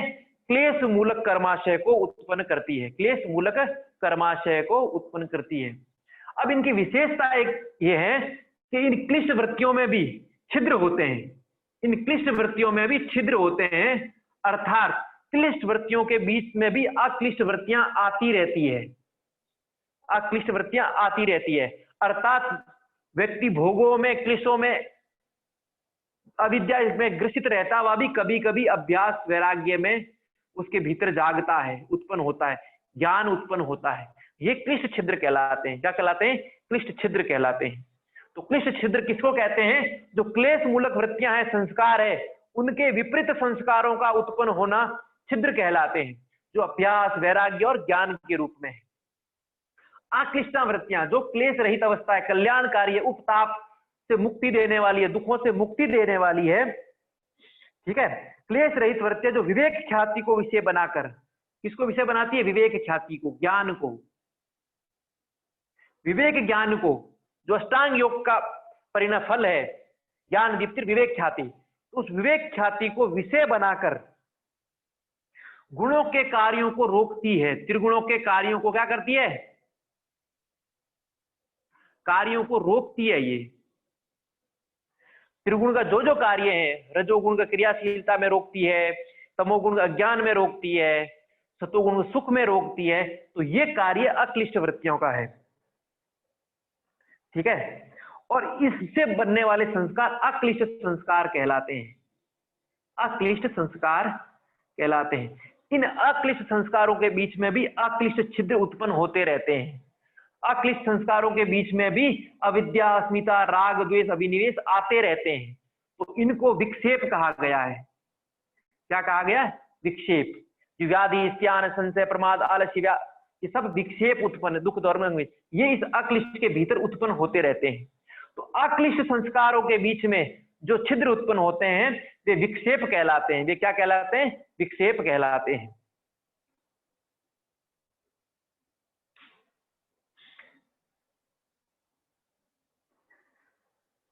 अक्लिष्ट वृत्तियों से अक्लिष्ट प्रकार के संस्कार उत्पन्न होते हैं, और उन संस्कारों से उसी प्रकार की वृत्तियां उत्पन्न होती है। यही संस्कार और पुनः यही वृत्तियां उत्पन्न होती रहती है, अक्लिष्ट वृत्तियां ही उत्पन्न होती रहती है, और ये कल्याणकारी है, विवेक ख्याति देने वाली है। क्या देने वाली? विवेक। अर्थात ये योग साधना में साधक है, साधक है। ठीक है, सुख की प्रतीति कराने वाली नहीं है, क्योंकि सुख के पश्चात दुख अवश्य है, परिणाम, ताप, संस्कार। तो कुछ लोगों ने यहाँ इसका अर्थ सुख देने वाली बताई, इसको दुख देने वाला बताया, और इसको सुख, तो वो सही नहीं है। तो ये इस प्रकार अपना क्लिष्ट और अक्लिष्ट। ठीक है, जो कल्याणकारी है, विवेक ख्याति देने वाली, वो अक्लिष्ट है, और जो क्लेश मूलक है वो क्लिष्ट है। अब ये चित्त के विक्षेप, तो चित्त के 9 विक्षेप है। व्याधि, स्त्यान, ठीक है, संशय, प्रमाद, आलस्य, आवृत्ति, भ्रांति, दर्शन, अल्पभुक्त, अनवस्थित तत्वानि, चित्त विक्षेपा से अंतरायः, और 6 विक्षेप 5 है। तो इस प्रकार इस चित्त से संबंधित चीजें सब स्मरण रहनी चाहिए, इसमें कंफ्यूज नहीं होना है। चित्त की भूमिया 5, चित्त की वृत्तियां 5, चित्त वृत्तियों के प्रकार 2, क्लिष्ट अक्लिष्ट, ठीक है। चित्त विक्षेप 9 और सविक्षेप चित्त के 5। ये चीजें स्मरण रहनी चाहिए। ये इतना अपना चित्त पूर्ण हुआ। अब आगे है योग का फल। योग की परिभाषा बताई थी, योग चित्त वृत्ति निरोध। अब योग का फल, तो योग का फल है तदा दृष्टुः स्वरूपे वस्थानम। तब दृष्टा अपने स्वरूप में अवस्थान स्थित हो जाता है। क्योंकि दृष्टा इसलिए कहलाया क्योंकि पहले दृश्य था, चित्त था। अब चित्त की वृत्तियों का निरोध हो गया तो दृष्टा अपने स्वरूप में स्थित हो जाएगा। तो अपना स्वरूप उसका आत्म स्वरूप है, अर्थात वो आत्मा के रूप में प्रतिष्ठित हो जाएगा। फिर वो दृष्टा नहीं कहलाएगा। जब तक दृष्टा देख रहा है, जब तक दृश्य था, दृश्य लीन हो गया तो अपने स्वरूप आत्म स्वरूप में स्थित हो जाता है। तदा उस समय कब जब चित्त वृत्तियों का निरोध हो जाता है, तदा दृष्टु स्वरूपे स्थानम। तो चित्त तब दृष्टा अपने विशुद्ध आत्म स्वरूप में स्थित हो जाता है। तो चित्त वृत्तियों के निरोध हो जाने पर दृष्टा अपने विशुद्ध चेतन स्वरूप उस आत्म स्वरूप में स्थित हो जाता है।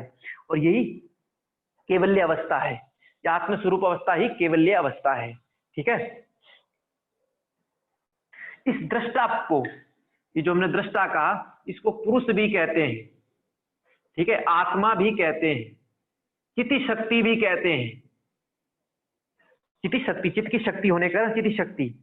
दृक् शक्ति भी कहते हैं, दृक् शक्ति देखने की शक्ति, दृक् शक्ति दर्शन शक्ति आएगा, ठीक है। और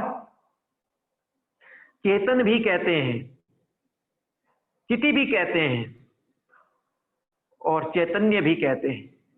ये इसके समानार्थक शब्द हैं। इसको क्योंकि बहुत से शब्द योग सूत्र में आए हैं तो ये पूछ सकते हैं, पर्यायवाची या समानार्थक पूछ सकते हैं। चिति शक्ति का इसमें से अर्थ नहीं है या ये नहीं है, एक भिन्न डाल देंगे तो पुरुष, आत्मा, चिति शक्ति, दृष्टा, दृक् शक्ति, चेतन तत्व, इतने तो योग सूत्र में आया। चिति और चैतन्य दो शब्द नहीं आए, लेकिन ये इसी के वो है। इसको स्मरण कर लीजिए। सर चैतन्य कहाँ है? नहीं आया भाई, यही तो बोल रहा हूं।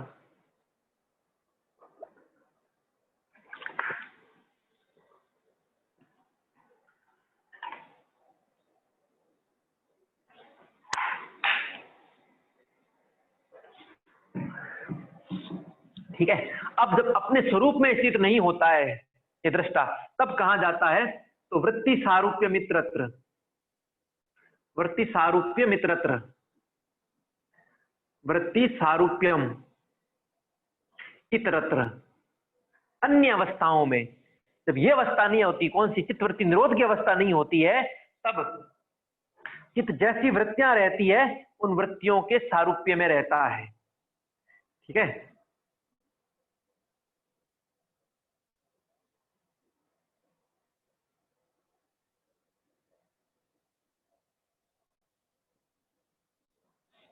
ये चित्त की वृत्तियां हैं, ये यहां निरोध हो जाती है तो वृत्तियां उधर नहीं जाती है दृष्टा के ऊपर, और दृष्टा अपने स्वरूप में स्थित रहता है। किसमें रहता है? अपने स्वरूप में। जब ये निरोध नहीं होता है तो चित्त का प्रतिबिंब सीधा का सीधा इस दृष्टा पर पड़ता है। तो जैसे चित्त में वृत्तियां हैं वैसा ही दृष्टा रहेगा। तो मान लो कभी प्रमाण वृत्ति है, कभी विपर्य वृत्ति है, कभी निद्रा वृत्ति है, तब ये दृष्टा फिर निद्रा वृत्ति वाला, विपर्य वृत्ति वाला, ठीक है, स्मृति वृत्ति वाला, जैसी वृत्ति है वैसा ही रहेगा। फिर दृष्टा अपने स्वरूप में नहीं, वो आत्म स्वरूप में नहीं रहेगा। स्मरण आया, वो तो राम था, राम हो गया, मोहन था, मोहन हो गया, सीता थी, सीता हो गई, द्रौपदी थी, द्रौपदी हो गई। तो वो आत्म स्वरूप में नहीं है, क्या? नाम स्वरूप में, उपाधि स्वरूप में है। जिस उपाधियों के द्वारा उसे कहा गया है उस उपाधि के स्वरूप चला जाता है, उस उपाधि के स्वरूप चला जाता है। कभी भय बन जाता है, कभी मिथ्या ज्ञान बन जाता है, कभी सत्य ज्ञान बन जाता है। जिस समय जो अवस्था में वो रहता है वो वृत्ति सारूप्य कहलाती है। ठीक है, अभी अध्ययन कर रहे हैं तो अध्येता के रूप में है हम। ठीक है, अभी हम दृष्टा नहीं है, क्या अध्येता, अध्ययन कर रहे हैं, तो ये उस हिसाब से हम बन गए। तो वृत्ति सारूप, जब चित्त अपने स्वरूप में नहीं रहता तो वृत्तियों जैसी वृत्तियां रहती है वैसा ही ये चित्त रहता है। अब आगे बोलते हैं, वृत्त्यः पंचतः क्लिष्टा अक्लिष्टा।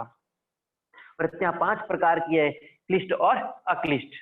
ठीक है, तो अक्लिष्ट वही क्लेश मूलक और अक्लेश मूलक, कल्याणकारी अक्लिष्टा। अब अगला, प्रमाण विपर्य विकल्प निद्रा स्मृत्या। ठीक है, 5 प्रकार की वृत्तियां हैं। कौन कौन सी? प्रमाण, विपर्य, विकल्प, निद्रा, स्मृति, स्मृत्या। प्रमाण, प्रत्यक्ष अनुमान आगम प्रमाणानि। प्रत्यक्ष अनुमान आगम प्रमाणानि। प्रमाण 3 है, प्रत्यक्ष, अनुमान और आगम। ठीक है, प्रत्यक्ष, अनुमान और आगम। ठीक है, प्रमाण ज्ञान के साधन को कहते हैं, ज्ञान के साधन को, सोर्स ऑफ नॉलेज प्रमाण। ठीक है, प्रत्यक्ष, परसेप्शन,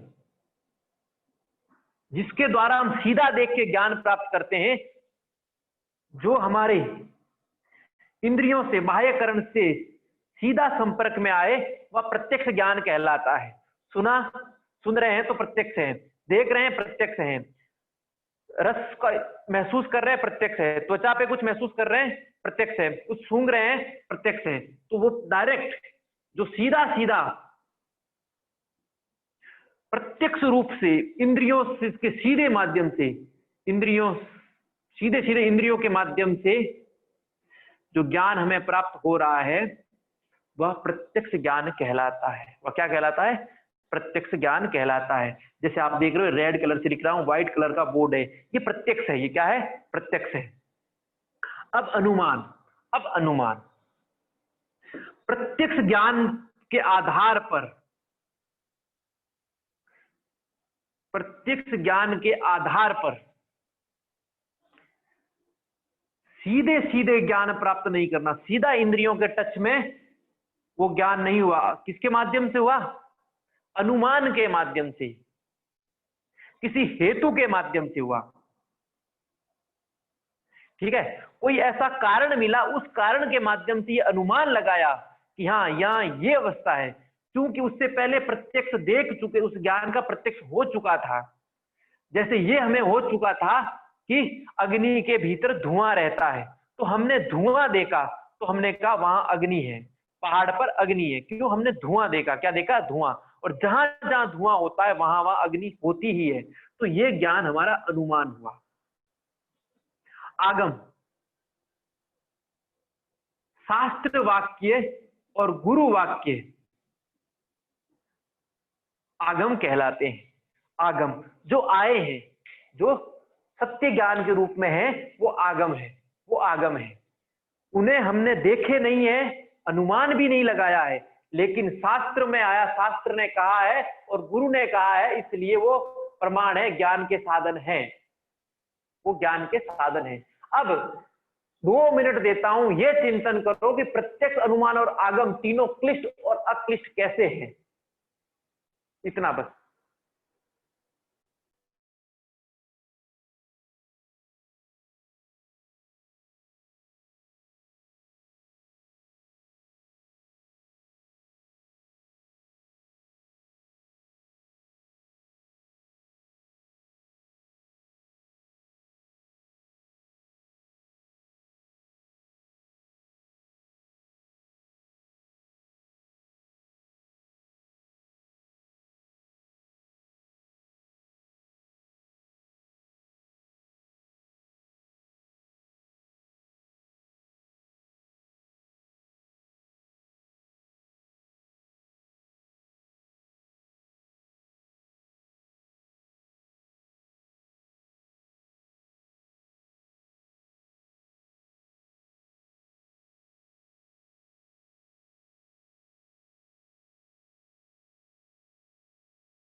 विषय भोगों का हमें प्रत्यक्ष ज्ञान कराता है, तो हम इन विषय भोगों में आसक्त होते हैं, इसको भोगते हैं, तो ये विषय भोगों का जो ज्ञान कराता है, सुंदर दृश्य का रूप के द्वारा, सुंदर खाने का तो जीवा के द्वारा, ठीक है, सुंदर गंध, ये हमारे लिए अक्लिष्ट है, क्योंकि हमें आसक्ति प्रदान कर रहा है।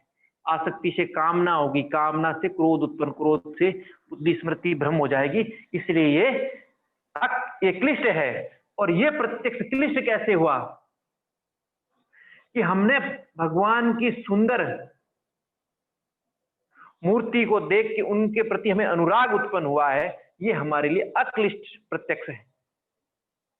ये क्या है? अक्लिष्ट प्रत्यक्ष है। जिसके माध्यम से आसक्ति उत्पन्न हो रही है प्रत्यक्ष देख के, जो आगे जाके दुख देने वाला है, त्रिताप देने वाला है, परिणाम ताप संस्कार दुख देने वाला है, तीन त्रिदुख, वह क्लिष्ट है। और जो भगवान के स्वरूप को, भगवान की महिमा को सुनकर हम आनंदित हो गए, उस महिमा में हमें, उस ईश्वर के प्रति हमें अनुराग हो गया। किसी से योग साधना की महत्ता का वर्णन सुन रहे हैं, उसने किया ऐसा ऐसा होता है, हम योग साधना की ओर प्रवृत्त हो गए। प्रवृत्त भले भविष्य में हो, लेकिन वो योग साधना की ओर हमें प्रवृत्त कर रहा है, वो क्या प्रत्यक्ष क्या है? अक्लिष्ट है। क्या है? अक्लिष्ट है। अब अनुमान अक्लिष्ट कैसे और क्लिष्ट कैसे? ठीक है, अनुमान के माध्यम से विषयों भोगों को भोगने पर सुख मिलेगा। क्या सुख मिलेगा? हम अनुमान करते हैं। सुख मिलता नहीं है कभी, मृग तृष्णा है, लेकिन हम अनुमान करते हैं ऐसा करेंगे, ऐसा खाएंगे तो मजा आ जाएगा, लेकिन अंत में खाने के पश्चात फिर कुछ नहीं है, अधिक खा लिया और नुकसान किया। तो ये विषय भोगों को भोगने के प्रति जो अनुमान करते हैं, उसके पीछे जो सुख का अनुमान करते हैं कि मैं सुखी हो जाऊंगा, ये खा लूंगा मुझे आज मजा आ जाएगा, ये फिल्म देख लूंगा मजा आ जाएगा, लेकिन होता कुछ नहीं है, अंत में परिणाम शून्य ही रहता है। शून्य से अतिरिक्त वो वही सुख दुख में बदल जाता है। क्यों? क्लिष्ट संस्कार उत्पन्न करता है। क्यों? वहां कुछ अच्छा काम कर सकते थे, अध्ययन कर सकते थे, अच्छा बना के खा सकते थे, अपक्षय खाया, अपने जीवा के लिए, अपनी आंख के लिए जो नहीं देखना था वो देखा, जो नहीं खाना था वो खाया, उसके परिणाम स्वरूप तमोगुण और रजोगुण रूपी प्रवृत्तियां उत्पन्न होगी। वह परिणाम क्लिष्ट परिणाम अनुमान है। और अक्लिष्ट अनुमान, अक्लिष्ट अनुमान आरती करने पर, पूजा करने पर, दर्शन करने पर अपूर्व आनंद मिलता है, दुख दूर हो जाते हैं। होते हैं नहीं होते हैं, लेकिन ऐसा सोचता है मंदिर जाने पर दुख दूर हो जाएंगे, ये दुविधा टल जाएगी, और उस मंदिर जाता और उस अनुमान में उसके भीतर अक्लिष्ट वृत्तियां उत्पन्न होती है, ईश्वर के प्रति अनुराग उत्पन्न होता है। हो सकता है उसका वो टल भी जाए, लेकिन वो अनुमान लगाता है कि मेरे साथ ऐसा होगा, ऐसा करूंगा तो, क्योंकि संतों के साथ, महात्माओं के साथ ऐसा हुआ है, वो जानता है, इसलिए वो अनुमान लगाता है, और वो अनुमान के तहत वो ईश्वर की ओर उन्मुख होता है, मंदिर की ओर उन्मुख होता है। वह उसके लिए अक्लिष्ट अनुमान है। सबसे अधिक तो प्रश्न आगम, जब ईश्वर का वाक्य है, शास्त्र वाक्य है, गुरु वाक्य है, वो क्लिष्ट कैसे हो सकता है? गुरु ने कहा क्लिष्ट कैसे हो सकता है? तो इसके लिए फिर ईशावास्य उपनिषद में जाना पड़ेगा। ठीक है, गुरु ने कहा ईश्वर की भक्ति करो, केवल ईश्वर की भक्ति में डूब के शरीर को छोड़ दिया, ठीक है, केवल विद्या की उपासना में लग गया, तो विद्या की उपासना में लग गया तो अंधकार में जा रहा है, क्लेश युक्त, क्योंकि शरीर कष्ट दे रहा है, शरीर कष्ट दे रहा है, धीरे मन कष्ट हो रहा है, धीरे धीरे साधन होंगे ही नहीं। तो शास्त्र वचन को भी, आगम पर भी चलकर आगम भी क्लिष्ट हो जाते हैं, जब आगम का पूर्ण यथार्थ रूप से जीवन में यथार्थ ज्ञान को रूप पे नहीं चलता है। शास्त्र ने कहा ईश्वर में लग जाओ, लग गया, शरीर का ध्यान नहीं रखा, ठीक है। और अक्लिष्ट कब हुआ? शास्त्र बोलता जप करो, तप करो, ध्यान करो, हम करते हैं, ये अक्लिष्ट है, हम शुरू हो जाते हैं, और उससे जो परिणाम हमें मिलते रहते हैं वो वृत्तियां सारी की सारी अक्लिष्ट वृत्तियां हैं। तो प्रत्यक्ष अनुमान आगम प्रमाणानि, तो ये तीनों प्रत्यक्ष अनुमान और आगम क्लिष्ट और अक्लिष्ट वृत्तियां हैं। तो एक और हमें दुख की और क्लेशों की ओर ले जाता है, दूसरी ओर हमें योग मार्ग की ओर ले जाता है, कल्याणकारी मार्ग की ओर ले जाता है, सुख की ओर नहीं, सुख की ओर नहीं, क्यों सुख भी दुख देने वाला ही है। तत्पश्चात विपर्य, विपर्यो मिथ्या ज्ञानम अतद्रूप प्रतिष्ठम, विपर्यो मिथ्या ज्ञानम अतद्रूप प्रतिष्ठम।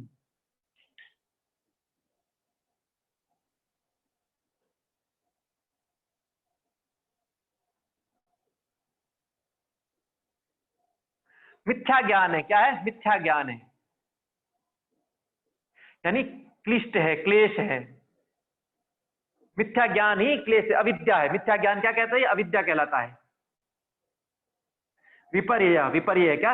अतद्रूप प्रतिष्ठम, मिथ्या ज्ञान है लेकिन वैसा का वैसा उसी के जैसा है नहीं, जैसा हम सोचते हैं वह वैसा है नहीं। अतद्रूप प्रतिष्ठम, मिथ्या ज्ञान है और अतद्रूप है, तद्रूप नहीं है, वैसा नहीं है, वह विपर्य है। जैसे सबसे है रस्सी में सांप, रज्जू में सांप को देखना, रज्जू में सांप को देखना या सांप में रज्जू को देखना, ये विपर्य का सबसे अच्छा उदाहरण है। और अविद्या में मैं आगे अनात्मा में आत्मा, अपवित्रता में पवित्रता, ये सब भी मिथ्या ज्ञान है। तो विपर्यो मिथ्या ज्ञानम अतद्रूप प्रतिष्ठम। तो ये विपर्य क्लिष्ट और अक्लिष्ट कैसे हुआ? जिस तरह आगम क्लिष्ट हो सकते हैं, क्योंकि ये विपर्य तो क्लिष्ट है, अविद्या है, और अविद्या तो क्लेश है, तो ये अक्लिष्ट कैसे हुआ, ये भी चिंतन का विषय है। तो विपर्यो मिथ्या ज्ञानम अतद्रूप प्रतिष्ठम, ठीक है। तो मिथ्या ज्ञान क्या? मिथ्या ज्ञान जो वैसा है नहीं, पड़ी हुई तो रस्सी है लेकिन हमने सर्प समझ लिया, तो ये मिथ्या ज्ञान है, भ्रम हो गया, ठीक है। तो क्लेश मूलक है, भय उत्पन्न हुआ, और सदा भय उत्पन्न होता ही है। एक बार सांप देखा, फिर जब भी रस्सी भी देखते हैं तो हमें सांप ही नजर आता है, ठीक है। कहीं से सुन लिया कि भूत होता है, ऐसे होता है, फिर अंधेरे में कोई वृक्ष हिलता है तो भी हम भूत मानते हैं और भयभीत होते हैं। तो भय रूपी क्लेश संस्कार हमारे जीवन में उतरते हैं, ठीक है। जो अभिनिवेश, ये भय मृत्यु का ही भय है, तो ये क्लेश मूलक संस्कार उत्पन्न करता है। अब ये अक्लिष्ट कैसे हुआ? मिथ्या ज्ञान है लेकिन अक्लिष्ट है, कैसे? कोई बताएगा? अविद्या अक्लिष्ट कैसे हो सकती है?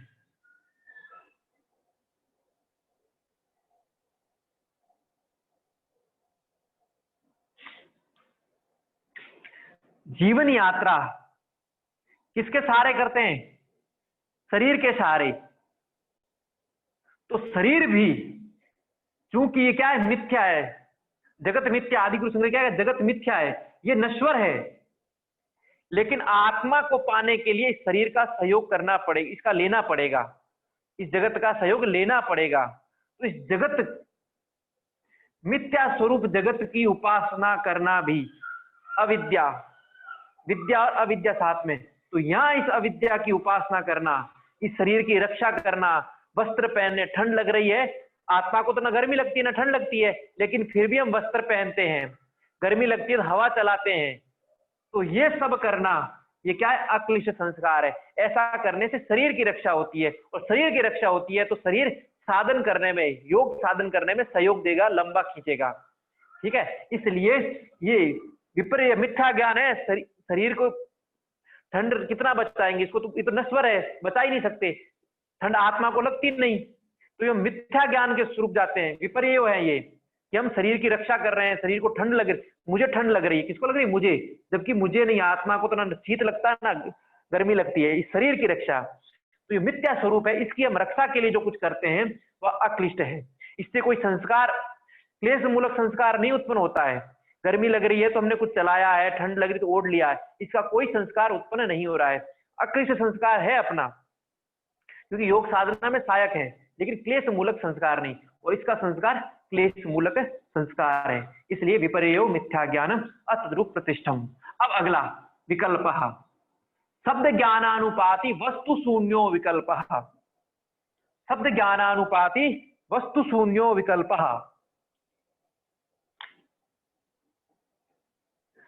शब्द ज्ञानानुपाति वस्तु शून्यो विकल्पः।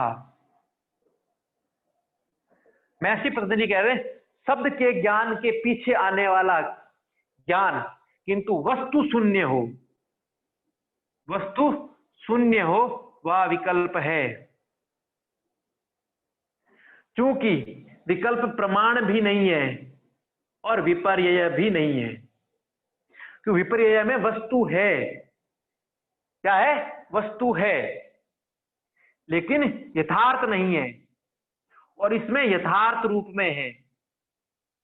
ठीक है, यदि यहां यथार्थ रूप में वस्तु मिल जाए तो वो प्रमाण हो जाए, विपर्यय का बाद हो जाए। वस्तु जैसी और वैसी देख रहे हैं, विपर्यय नहीं है, वो क्या है, प्रमाण है। वस्तु जैसी नहीं है, उल्टा देख रहे हैं, जैसी है उसका उल्टा देख रहे हैं तो विपर्यय। अब इन दो के अलावा तीसरी वृत्ति है, वो विकल्प वृत्ति है। क्या, वस्तु नहीं है, वस्तु है ही नहीं, लेकिन शब्द ज्ञान के आधार पर जो वृत्ति बनती है वो वृत्ति विकल्प वृत्ति है। क्या वृत्ति है, विकल्प। यहां सब लोगों ने इमेजिनेशन लिया है, बिल्कुल गलत। कल्पना उसी की कर सकते हैं जो विद्यमान है, या तो प्रमाण की कल्पना होगी या विपर्यय की कल्पना होगी, उसके अलावा किसी प्रकार की कोई कल्पना हो ही नहीं सकती। अविद्यमान की कभी कल्पना हुई है, चांस ही नहीं। तो यहां वेदों का सहारा लेना पड़ेगा। तो शब्द ज्ञानानुपाति वस्तु शून्यो विकल्प।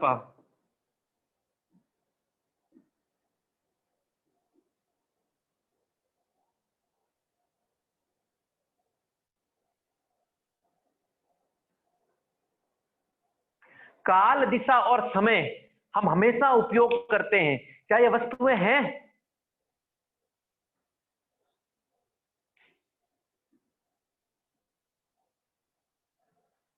दूरी, काल, दिशा, समय, दूरी, इनका हम हमेशा प्रयोग करते रहते हैं। क्या ये वस्तुएं विद्यमान हैं? क्या नहीं है। हाँ, तो शब्द ज्ञानानुपाती, लेकिन हम इनका प्रयोग हमेशा करते हैं। हमारे वृत्ति बनती है, 8 बज गए, 10 बज गए, 10:30 बज गए। 10:30 वैसे कोई वस्तु है ही नहीं, लेकिन हम कहते हैं 10:30 बज गई। हम कहते हैं 10 वर्ष पश्चात ये होगा, या 5 वर्ष पहले वो हुआ था। तो 5 वर्ष कोई वस्तु है क्या? तो ये जो काल, दिख, समय, दूरी, गति, ये सब की सब क्या है, विकल्प वृत्तियां हैं, जिनका उपयोग हम सदा करते रहते हैं।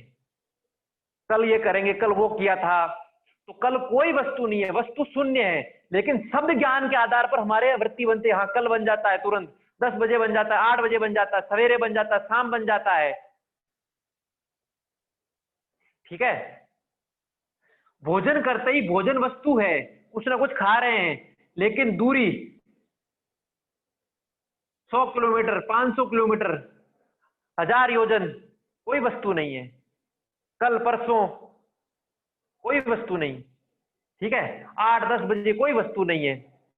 गति बहुत तेज गति, क्या कोई, लेकिन पता है हाँ बहुत तेज भागता है, लेकिन वस्तु नहीं। तो ये सारे के सारे विकल्प वृत्तियां हैं, ये सारी की सारी विकल्प वृत्तियां हैं। अब ये विकल्प क्लिष्ट और अक्लिष्ट कैसे हुई? क्लिष्ट और अक्लिष्ट कैसे हुई? शब्द ज्ञान के आधार पर है। तो काल के भय से, काल से भयभीत हो गए, दिशा से भयभीत हो गए। अरे समय बीत गया मेरा, तो मेरी इतनी उम्र होगी, अब मैं क्या कर पाऊंगा, मैं बूढ़ा हो गया, क्या कर पाऊंगा।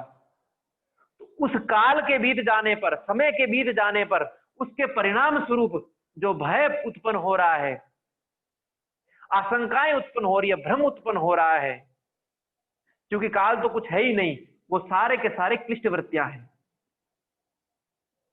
सारी की सारी क्लिष्ट वृत्तियां हैं। और साधक बोलता है एक दिन अवश्य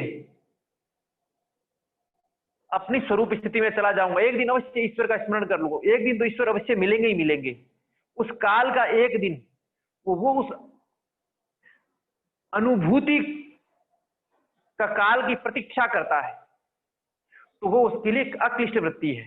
वो काल जाता है, आज इतनी साधना, कल और इतनी अधिक करूंगा तो और निकट पहुंच जाऊंगा। समय वैसे कुछ है नहीं, लेकिन बोला कर और साधन बढ़ाऊंगा और अपने साधन बढ़ाऊंगा, वो निकट जाता रहूंगा। ये उसके लिए अक्लिष्ट वृत्ति है, कल्याणकारी वृत्ति है। क्या है? कल्याणकारी वृत्ति है। कई लोगों ने विकल्प के लिए बंध्या पुत्र का प्रयोग किया है। बंध्या का कोई पुत्र नहीं होता, जो बांझ होता है उसका कोई पुत्र नहीं है, ठीक है। तो बांझ पुत्र गधे के सींग, ठीक है, लेकिन सींग वास्तु में कोई वस्तु होती ही है, प्रत्यक्ष होती है, सींग दिखता है। पुत्र भी वास्तु में कोई ना कोई वस्तु होती ही है, मतलब शरीर किसी का बेटा, बंध्या भी कोई ना कोई वस्तु जो विद्यमान है, लेकिन ये वस्तु है, वस्तु शून्य है, काल दिशा गति, इसलिए ये बाद होता है। ये लोग सोचते हैं, वो चिंतन बिल्कुल गलत है। यहाँ काट इसका वो होता है निषेध। मैं सीधे बोल रहे, वस्तु शून्य है, भले इस बंध्या के पुत्र नहीं है, लेकिन वैसे पुत्र तो होता ही है। तो जहां वस्तु शून्य होती है वो, और ये क्लिष्ट और अक्लिष्ट। तत्पश्चात निद्रावृत्ति, अभाव प्रत्यालंबना वृत्ति निद्रा। मैं सिर्फ बोल, अभाव प्रत्या, अभाव के जो आश्रित है, अभाव के जो आश्रित है, अभाव प्रत्यालंबना,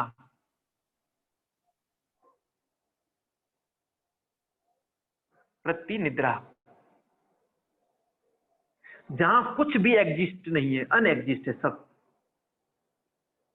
अभाव प्रत्यय यानी ज्ञान है, अभाव के ज्ञान पर जो आश्रित है वह वृत्ति।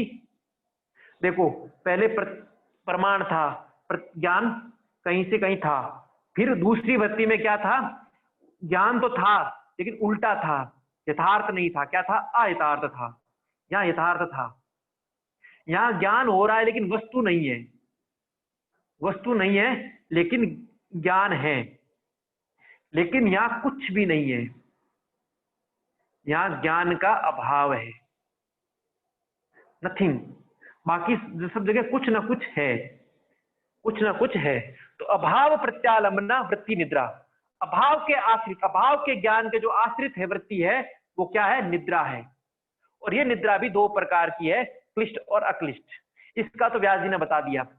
उठने के बाद स्फूर्ति लगे, अच्छा लगे, क्रम में प्रवृत्ति, साधन में प्रवृत्ति रहे, अच्छा लगे, हाँ अच्छी नींद लेके सोया, अच्छी रही रात, तो वो अक्लिष्ट निद्रावृत्ति है।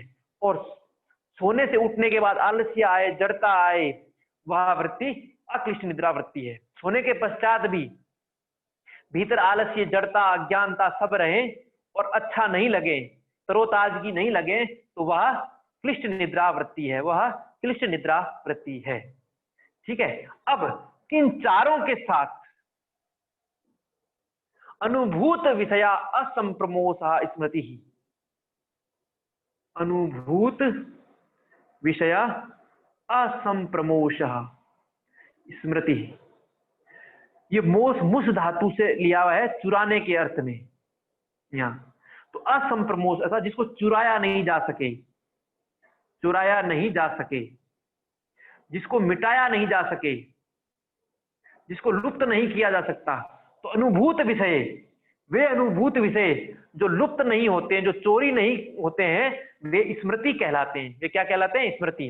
अर्थात अनुभव किए हुए विषयों का पुनः प्रकट होना स्मृति नहीं है, वो तो कभी कभी स्मरण में आते हैं। अनुभूत विषय लुप्त नहीं होना भीतर से, भले ही वो प्रकट हो नहीं हो, आवश्यकता होती है कोई चीज तब याद आ जाती है।